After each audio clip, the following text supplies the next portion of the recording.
Halo, perkenalkan kami dari kelompok 2. Kami akan mempresentasikan hasil kerja kelompok kami yang berjudul Sistem Pendukung Keputusan Penilaian Kinerja Guru Menggunakan Metode SMART. Baik, kami memperkenalkan diri kami masing-masing. Perkenalkan, nama saya Hieronymus Napa. Saya Robi Serukoda. Saya Rizal Ivanis Takou. Saya Jaskel Valeo.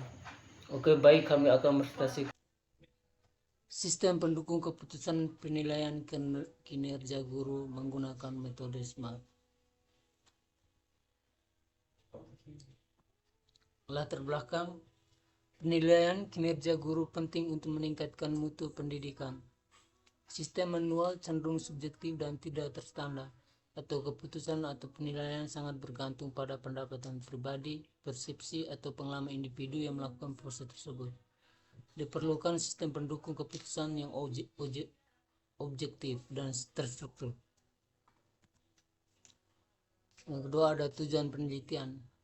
Yang pertama, mengembangkan sistem pendukung keputusan menggunakan metode SMART. Yang kedua, membantu sekolah menilai kinerja guru secara objektif. Untuk tahapan metode SMART.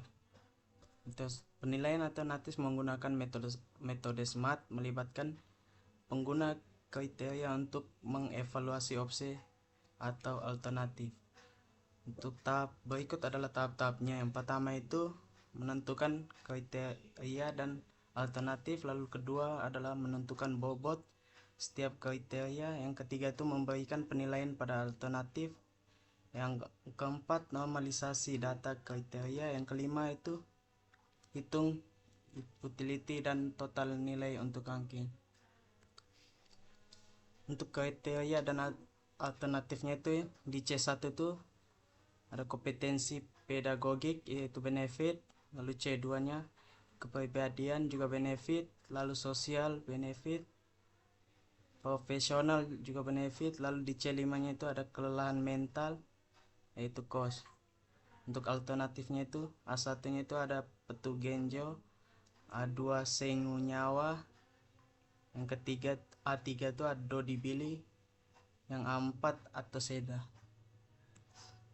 Untuk bobot kriterianya itu alternatif C1 itu 20% atau 0,2, C2 nya 30% atau 0,3, dan C3 nya itu 15% atau 0,15, di C4 nya itu 25% atau 0,25, C5 nya itu 10% atau 0,1, untuk totalnya itu 100%.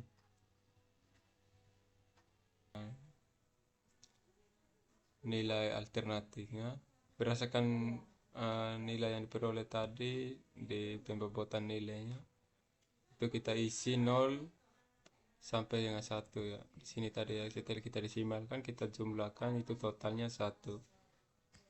Kemudian kita isi nilai setiap alternatif, yaitu kita isi tidak boleh melebihi dari 1. Kemudian setelah menentukan nilai-nilai tadi, kita akan melanjutkan untuk menormalisasi data. Di sini kita punya dua rumus, yaitu rumus untuk benefit dan untuk cost. Jika kriterianya itu kriteria benefit, kita akan menggunakan rumus yang di atas, yaitu C out kurang C min dibagi C max kurang C min kali 100%. Jika kriterianya cost, kita akan menggunakan rumus yang di bawah ini, yaitu C max kurang C out dibagi C max kurang C min kali 100%. Di sini saya akan mencoba menghitung untuk kriteria ke-1, yaitu nilai yang sudah kita tentukan tadi itu yang di sini ya teman-teman. Nilai untuk kriteria 1 kita masukkan ke sini.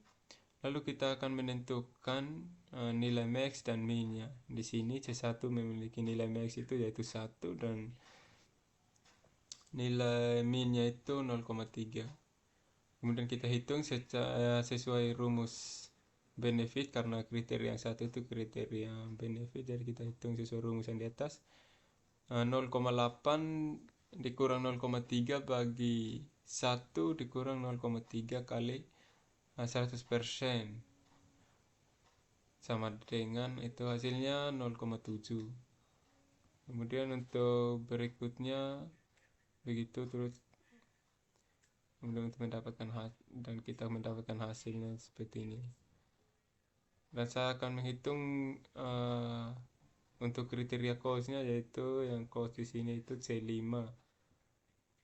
Nilai yang tadi itu kita masukkan di sini, kita menentukan sama juga, kita menentukan nilai max-nya 0,7 dan nilai min-nya itu 0,3. Kemudian kita hitung sesuai rumus cos di bawah ini tadi. C5 sama dengan 0,5 dikurang 0,3 dibagi 0,7 kurang 0,3 kali 100%, itu hasilnya 0,5. Kemudian berikutnya seperti itu juga cara perhitungannya. Kita mendapatkan hasil tadi ini, kita akan buat utility nilai. Nilai utility ini diperoleh dari hasil yang tadi ini, yaitu 0,7, 1, 0, 0,2, terus kriteria keduanya begitu juga. Kita akan masukkan ke dalam utility nilai dan total nilai. Di sini kriteria 1 0,7, 1 tadi itu. Kemudian nilai bobotnya ini kita peroleh dari yang pertama tadi, nilai desimalnya tadi ini kita akan masukkan di pembobotan nilai di bawah ini. Kemudian kita melakukan perkalian antara kriteria dan kali bobot. Contohnya di sini 0,7 dikalikan dengan 0,2, 1 dikalikan dengan 0,2, 0 dikalikan 0,2, 0,2 dikalikan 0,2. Kemudian untuk kriteria 2, 3, 4, dan 5 sama cara perhitungannya. Lalu hasilnya seperti ini. Tadi itu 0,7 dikali 2 itu hasilnya 0,14. Untuk yang lainnya seperti itu juga. Kemudian kita jumlahkan alternatif satu ini, kita jumlahkan kriterianya, setiap kriterianya itu, nilai setiap kriterianya itu 0,4, 0,18, 0, 0, terus ditambahkan lagi dengan 0,5. Itu kita jumlahkan totalnya di sini 0,82.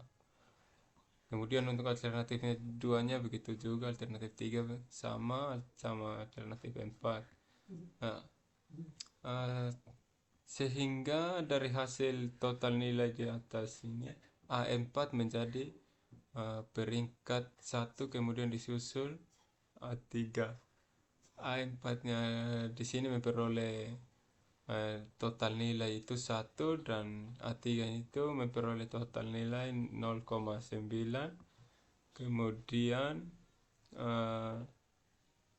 alternatif yang peringkat 3 itu alternatif yang ke-1 0,82, kemudian yang ke-4 itu 0,61. Kesimpulan dan saran. Kesimpulan, penggunaan SPK metode SMART meningkatkan objektivitas, efisiensi, dan sistematisasi dalam menilai kinerja guru berdasarkan 5 kriteria utama. Sistem mampu menentukan guru terbaik secara adil dan berbasis data. Saran, tambahkan aspek penilaian seperti kreativitas dan kehadiran. Lakukan validasi dan pemeriksaan data secara rutin. Hasil penilaian dapat digunakan untuk meningkatkan kualitas pengajaran dan pembinaan guru.